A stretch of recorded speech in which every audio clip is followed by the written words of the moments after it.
welcome back to my channel. Thank you so much for joining me again. I am so excited for the next few days. When I told some of y'all that I will be traveling to Rome for a couple of days and what type of content you do want to see from me when I'm traveling again, hopefully, a lot of you said that you would love book recommendations that are based on where I'm at. Maybe from authors from that area, or especially books that are set in that place. Then my issue was, well, don't think I have read many books that are set in Rome, so how can I recommend books to you that I haven't read yet? So let's just make this a little bit of a different thing. This is going to be a book recommendation / TBR video.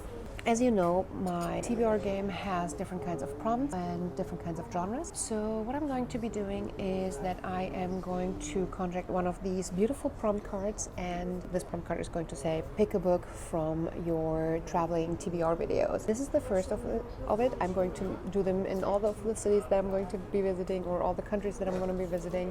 Whenever then I pick that genre and I pick up a prompt, I'm going to have to pick one of the books that I am recommending in these videos. Now, because I do have specific genres, I thought I'm going to craft my book recommendations around the 5 genres that I have in my TBR game, which is fantasy, science fiction, Afrofuturism, contemporary, historical fiction, and out of my comfort zone. And out of my comfort zone is usually something like nonfiction, or short stories, or horror, or romance. So let's dive into the recommendations.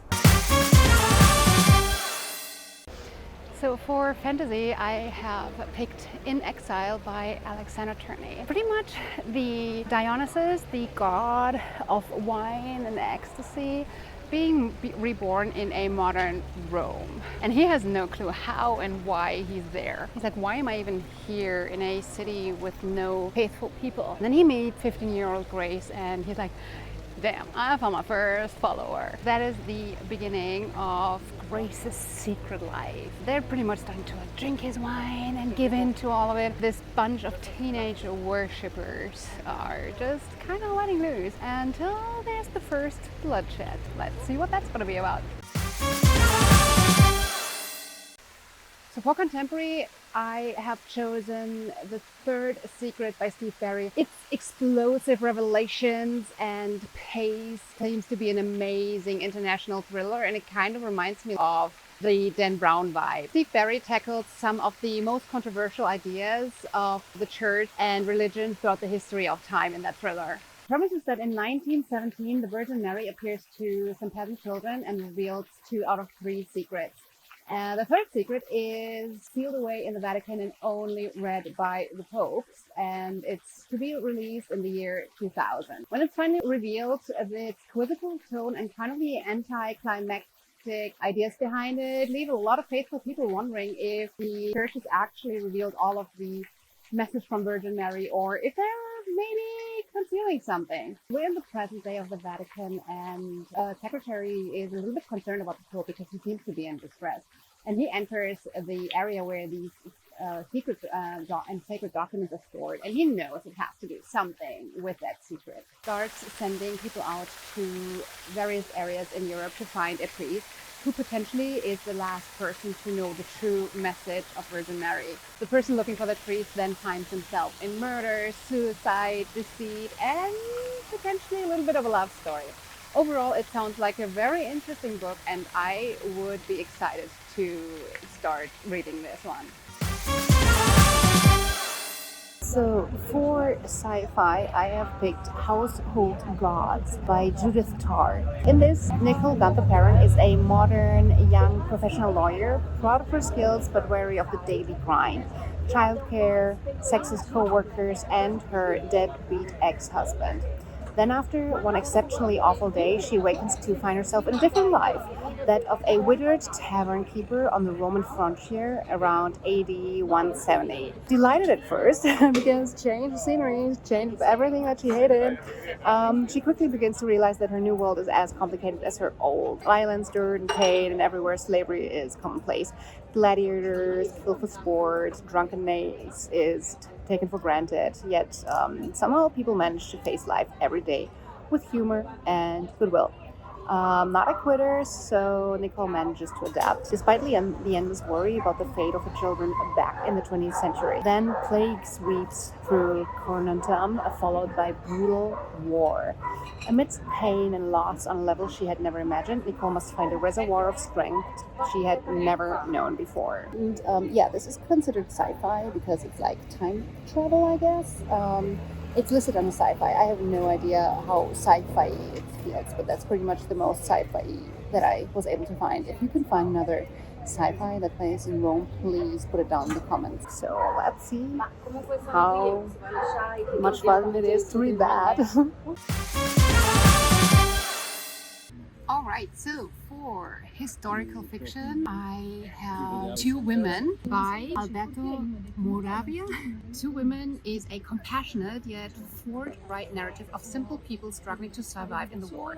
So I know when you think about like historical fiction in Rome, a lot of people think like Roman Empire, Christus, Caesar, etc. But I was like, there's so many more things about Rome and Italy that we could learn about. This is about the war. The two women are Caesira, a widowed Roman shopkeeper, and her daughter Rosetta, a naive teenager of haunting beauty and devout faith. When the German occupation of Rome becomes imminent, Caesira packs a few provisions, sews her life savings into the seams of a dress, and flees with Rosetta to her native province of Chiara, a poor mountainous region south of Rome. Caesira's currency soon loses its value, and a vicious barter economy fraught with shifty traffickers and thieves emerges among the mountain peasants and refugees. So mother and daughter endure 9 months of hunger, cold, and filth as they await the arrival of the Allied forces. Caesira scarcely cares who wins the war, so long as victory comes soon and brings with it a return to her quiet shopkeeper life. Instead, the liberation brings tragedy. While heading back to Rome, the pair are attacked by a group of allied Moroccan soldiers who rape Rosetta and beat Caesira unconscious. This act of violence and its resulting loss of innocence so embitters Rosetta that she falls numbly into a life of prostitution. Throughout these hardships, Moravia offers up an intimate portrayal of the anguish brought by the devastation of war, both on the battlefield and upon those far from the fray. I think it sounds super intense. I think it sounds super interesting and just the type of stuff that I like. All right, so the last one is out of my comfort zone, and yeah, okay, so we're still gonna do this. So out of my comfort zone, I picked some short stories because, well, short stories and classics. What am I even doing to myself? So for this one, I picked Rome Tales by Hugh Shanklin and Helen Constantine. And this volume has 20 short stories that follow one another to trace the history of the Eternal City over hundreds of years, drawing together classic authors of Italian literature and some of the finest voices in modern and contemporary literature. The book presents sketches of Rome in a combination of comic, tragic, and dramatic tales. I do hope that this is going to be kind of fun and dramatic in a way that I'm going to enjoy it. From a Casanova adventure to Pope John Francis II, from the years of La Dolce Vita to the hustle of the modern metropolis, Rome emerges from these pages in all the splendor of its imperial past, as well as in the multifaceted identity of its present-day bustling streets. So it sounds quite diverse, it sounds quite interesting. It definitely is out of my comfort zone, but that's what it's about, right? So this is it. I hope that you found some interesting bits in these recommendations. I hope that the tidbits that I found about these books didn't give too much away. I felt like a few of them might. It felt like the summary or the blurb was a little bit too much. And I'm interested to see which is the first book that I'm going to pick because of the prompts that are coming up. Yeah, let me know if you have read any books that are set in Rome, if you have any good book recommendations, if any of these sounded interesting, put it down in the comments. Yeah, that's it for today. Until then, bye. Just loving this moment. Can we stay here forever? I'm loving this moment. Can we stay here together? If I could stop the time, don't you know that I would? 'Cause I'm just loving this moment. Can we stay here forever?